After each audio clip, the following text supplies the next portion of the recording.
This is Martin Giles of the Guildford Dragon News, and I'm with Councillor Jane Austen, who's the ward councillor for Bramley and Wonersh. And Jane's going to give us another update on the situation there following the petrol contamination by the petrol station at Bramley Crossroads. Jane, welcome back to the Guildford Dragon. Hi, Martin. Thank you. And I think you've got some news to report.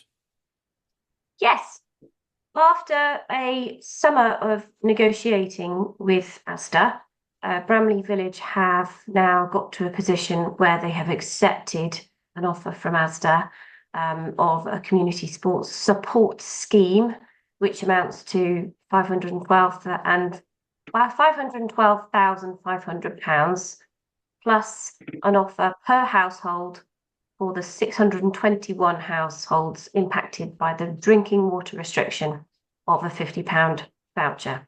So the amount for the community, excellent. The amount for the individual households, not so good. Right, so that's 500,000 for the village, is that right? Yeah, that's right. Okay, and I guess won't have you don't know where that's what's going to be used for yet, but it's quite a large sum. We do actually know what Oh, will be right. using it for because that's how we've arrived at the number. Ah, okay, good. We've been discussing with the ASDA how and what could be done to improve our community and support our community. And so, as a group, we came together, the parish council and all the main community and fundraising groups, and we put together a list of items, infrastructure items, repairs and improvements, and then also fundraising to help people in our community collectively. So that's where the total has derived from. Okay, but the £50 of vouchers, where have the vouchers got to be spent? Anywhere? Well, fortunately, not just in Bramley Asda now. They are Asda vouchers, so it's a Okay, £50 Asda voucher.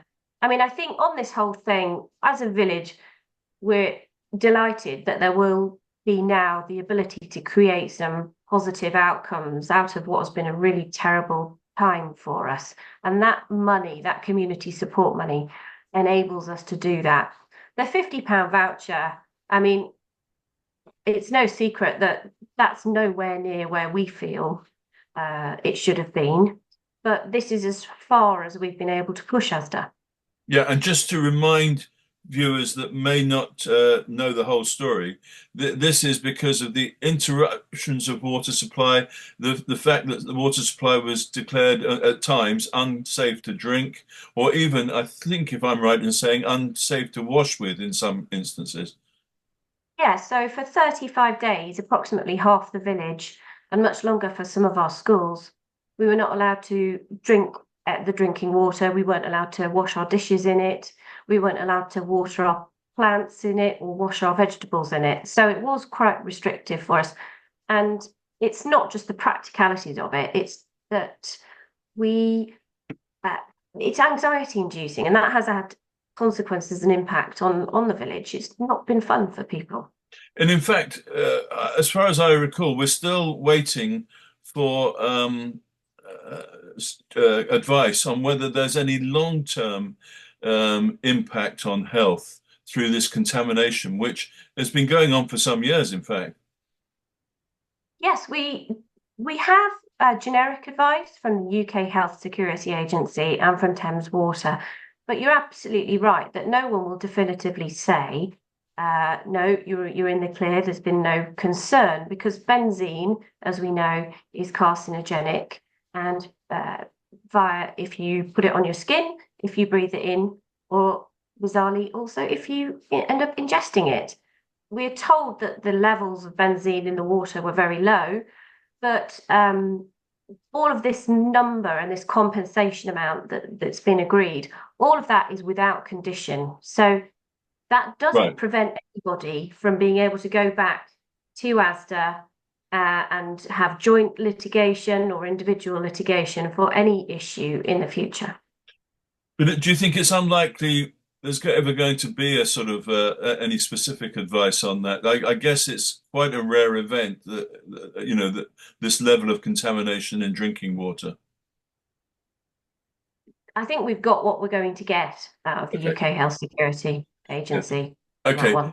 So just you've discussed the compensation for the village as a whole and for individual households. What about businesses, which I know from other interviews have been severely disrupted, and organisations like schools, for instance?